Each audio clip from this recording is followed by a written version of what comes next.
एक AI model launch झालं आणि त्याच दिवशी त्याच्यावर बंदी घालण्यात आली. हे ऐकायला विचित्र वाटेल, पण हे खरं आहे. 7 एप्रिल 2026 या दिवशी अमेरिकेतल्या एन्थ्रोपिक या कंपनीनं क्लॉड मायथॉस नावाचं एक एआय मॉडेल जगासमोर आणलं आणि त्याच वेळी सांगितलं की हे मॉडेल इतकं शक्तिशाली आहे की ते सर्वसामान्याच्या हातात देणं शक्य नाही. जगातल्या प्रत्येक सॉफ्टवेअरमध्ये छुपे दोष म्हणजेच ज्याला आपण बग म्हणतो ते काही मिनिटात शोधून काढणार. हे एआय जर चुकीच्या माणसाच्या हाती लागलं तर काय होऊ शकतं? भारताच्या अर्थमंत्री निर्मला सीतारामन यांनी रात्री बैठक घ्यावी लागली. IMFने जगाला इशारा दिला आणि जगभरातल्या बँका घाबरून गेल्या. तर कोणते हे एआय मॉडेल आहे, ते कसं काम करते आणि काय आहे हे संपूर्ण प्रकरण सविस्तर पाहूया व्हिडिओच्या माध्यमातून. नमस्कार, मी पंकज आणि तुम्ही पाहताय कसं काय. मार्च 2026 मध्ये एक विचित्र घटना घडली. एन्थ्रोपिकच्या सर्व्हरवर एक मोठी चुकी झाली. कंपनीच्या एका डेटा सॉफ्टवेअरमध्ये नव्या मॉडेलचा ड्राफ्ट ब्लॉग पोस्ट झाला. त्याचे तंत्रज्ञान, त्याची क्षमता हे सगळे सार्वजनिक कॅशमध्ये उघडे पडले आणि ते फॉर्च्यून मासिकाच्या संशोधकांनी वाचले. त्या लीक झालेल्या कागदपत्रात एक नाव होतं, क्लॉड मायथॉस, आणि एक वाक्य होतं की हे आजवर एन्थ्रोपिकने बनवलेलं सर्वात शक्तिशाली मॉडेल आहे.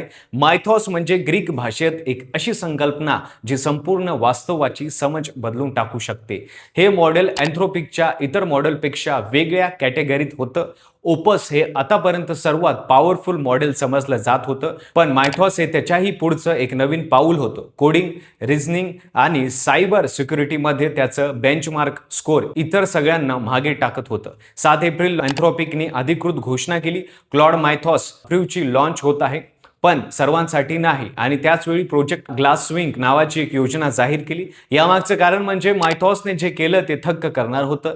एन्थ्रोपिकच्या संशोधकांनी मायथॉसला जगातल्या मोठमोठ्या ऑपरेटिंग सिस्टम्स आणि ब्राउझरवर चाचणी दिली. Windows, Linux, Mac OS, Chrome, Mozilla Firefox आणि OpenBSD या सगळ्यांमध्ये मायथॉसनं असे हजारो बग शोधून काढले जे आजपर्यंत कुठल्याही माणसाला किंवा यंत्रणाला सापडले नव्हते. यापैकी काही बग 20 ते 30 वर्षांपासून कोणाला सापडले नव्हते. लाखो ऑटोमेटेड टेस्ट करूनही ते कोणाला दिसले नव्हते. हे साधे बग नव्हते. तांत्रिक भाषेत याला झिरो डे व्हल्नरेबिलिटी म्हणतात, म्हणजे सिक्युरिटी मधले असे प्रॉब्लेम ज्याची संबंधित कंपनीलाही माहिती नसते आणि एखाद्या हॅकरने ते शोधलेस तर तो या सॉफ्टवेअरवर हल्ला करू शकतो, डाटा चोरू शकतो, सिस्टम बंद पाडू शकतो किंवा रँक्समेवर टाकून कोट्यावधीची मागणी करू शकतो. आता याला साध्या भाषेत समजायचं असेल तर असं म्हणता येईल की जगातल्या कुठल्याही घराचं, कुठल्याही बँकेचं, कुठल्याही सरकारी कार्यालयाचं कुलूप मायथॉसला एखाद्या मास्टर किल्लीसारखं उघडता येऊ शकतं. किल्ली बनवण्याचं काम करणारा माणूस कुलूप फोडायलाही सक्षम असतो.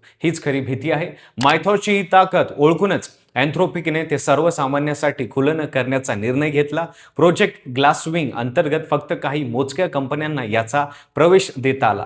Amazon, Apple, Cisco, JP Morgan Chase, Nvidia, Microsoft, Google आणि CRO स्ट्राईक सारख्या तंत्रज्ञान आणि सायबर सुरक्षेच्या दिग्गजांना यात एंट्री दिली. यामागचा उद्देश हा होता की या कंपनी मायथॉसचा वापर करून स्वतःची सिस्टम आधी सुरक्षित कराव्या, जेणेकरून मायथॉस सारखं काहीतरी चुकीच्या हातात जाण्याआधी सिक्युरिटी तयार असेल. आणि मग 21 एप्रिलला एक बातमी आली जिने सगळ्यांच्या पायाखालची जमीन सरकली. ब्लूबर्गने वृत्त दिलं की डिस्कॉर्ड या ऑनलाईन चॅट प्लॅटफॉर्मवर काही चॅट्स लीक झाल्या आहेत आणि त्यांच्यानुसार जगातले काही अनधिकृत व्यक्तींनी मायथॉसचा ऍक्सेस मिळाला आहे. म्हणजे ज्या मॉडेलला एन्थ्रोपिक कडी-कुलपात ठेवण्याचा प्रयत्न करत होते ते कुणाच्या तरी हातात पोहोचलं होतं. एन्थ्रोपिकने ताबडतोब तपास सुरू केला. कोणाकडे हे मॉडेल गेले, कुठून आणि कसं, पण जोपर्यंत याचं उत्तर मिळत नाही तोपर्यंत धोका होता.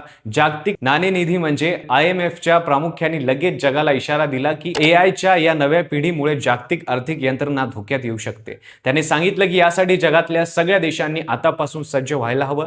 23 एप्रिलला नवी दिल्लीत एक आणीबाणीची बैठक झाली. अर्थमंत्री निर्मला सीतारामन यांनी बोलवलेल्या या बैठकीला माहिती तंत्रज्ञान मंत्री अश्विनी वैष्णव, RBIचे प्रमुख, स्टेट बँक अध्यक्ष आणि भारतातल्या सायबर सुरक्षा संस्थेचे सर्वोच्च अधिकारी उपस्थित होते. सीतारामन यांनी स्पष्ट शब्दात सांगितलं की मायथॉस हे एक अभूतपूर्व सायबर सुरक्षेचं आव्हान आहे. ज्यांनी बँकांना सांगितलं की त्यांच्या IT सिस्टम ताबडतोब अपडेट कराव्यात, ग्राहकांच्या डेटाची सुरक्षितता सुनिश्चित करावी आणि अशा हल्ल्यांना तोंड देण्यासाठी तयार राहावं. स्टेट बँकच्या अध्यक्षकांच्या नेतृत्वाखाली एक विशेष समिती स्थापन करण्यात आली जी धोक्यांचं मूल्यांकन करेल आणि उपाययोजना सुचवेल. CRO स्ट्राईकच्या अहवालानुसार गेल्या एका वर्षात AI वापरणाऱ्या सायबर हल्लेखोरांच्या संख्येत 99% वाढ झाली आहे. म्हणजे AI फक्त मायथॉसपूर्वी मर्यादित नाही, ते आधीच हत्यार म्हणून वापरलं जातं. भारताला काळजी यासाठी आहे की कारण देशात डिजिटल व्यवहार प्रचंड वेगाने वाढले आहेत, पण त्या प्रमाणात सुरक्षा यंत्रणा तितक्याच सक्षम झालेल्या नाहीत. कोट्यावधी लोक डिजिटल बँकिंग वापरतात, पण सायबर जागरूकता अजूनही कमी आहे. एन्थ्रोपिकने एक महत्त्वाची गोष्ट केली. अमेरिकन सरकारने क्लॉडचा पूर्ण ऍक्सेस मागितला होता, पण एन्थ्रोपिक झुकली नाही. ते म्हणाले की हे तंत्रज्ञान कोणाच्याही हातात असलं तरी त्याचा दुरुपयोग होऊ शकतो, अगदी सरकाराच्याही.